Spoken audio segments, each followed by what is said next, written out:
Honorable Président, distingués députés, les relations internationales aujourd'hui, la coopération même, se définissent ou vont au rythme du respect ou non des droits humains.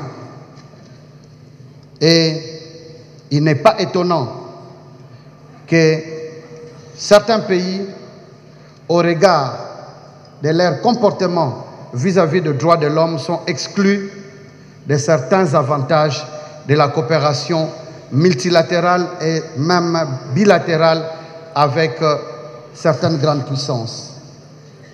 C'est même à ce titre, puisque notre pays, qui est encore jusqu'à ce jour, au niveau d'observation au troisième tiers, comme on dit, au niveau de respect des droits humains, va effectuer un bond important avec la loi que vous venez de voter sur la répression des trafics des êtres humains, la modification du code pénal. Soyez donc remerciés au nom de la République parce que vous avez ainsi redoré l'image de la République démocratique du Congo.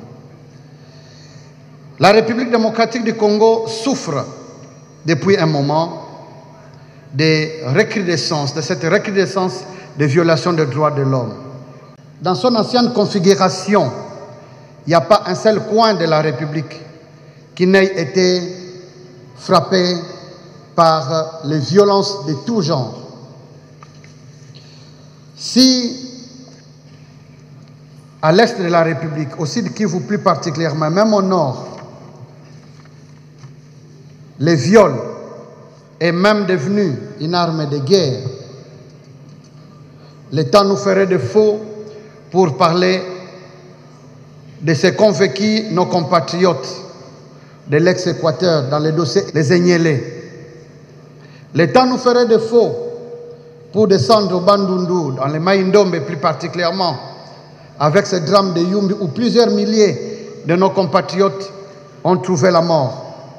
Que dirais-je de ce dossier de Bundu dia Congo, avec plusieurs milliers aussi de compatriotes qui ont été fauchés.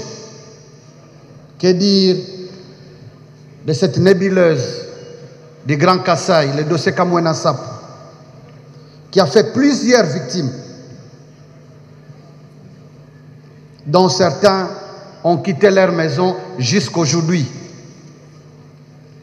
Que dire aussi de ce conflit très meurtrier entre les Touas et les Bantous dans l'espace de l'ancien Katanga.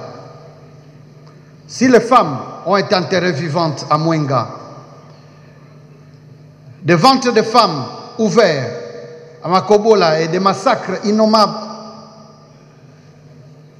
au Nord Kivu, à Beni et dans l'Ituri et consorts, la communauté internationale, à travers les Nations Unies et même l'Union européenne, ont de plus en plus mis en avant ce que nous appelons la justice transitionnelle. La justice transitionnelle qui diffère de la justice classique, en ce que la première se distingue par 4 piliers qui sont la recherche de la vérité. Cette vérité, il est important de la connaître. C'est dans cet effort que le ministère que nous avons ainsi l'honneur de diriger a amorcé ce que nous appelons les consultations nationales. C'est au nom de cette vérité qu'au nom du gouvernement qui a reconnu ses responsabilités à travers notre ministère, nous nous étions mis à genoux à Tshisoukou, dans les Kassai, pour demander pardon à notre peuple. Parce que l'État, par ce geste, reconnaît sa responsabilité. C'est la vérité. En dehors de la vérité, il faut la justice classique telle que nous la connaissons. On connaît la vérité, qu'il y a eu des massacres de Kamwina Nsapu, qu'il y a eu des massacres des Enyele, qu'il y a eu des massacres au niveau de l'Ituri, du Nord Kivu, du Sud Kivu. Il faut que les responsables en répondent devant la justice. Parce qu'il n'y a pas de justice transitionnelle sans justice, justement. Sans que les bourreaux répondent de leurs actes. Et il faut, après cela, des garanties de non-répétition. Mais avant les garanties de non-répétition, il y a le troisième pilier que l'on appelle la réparation.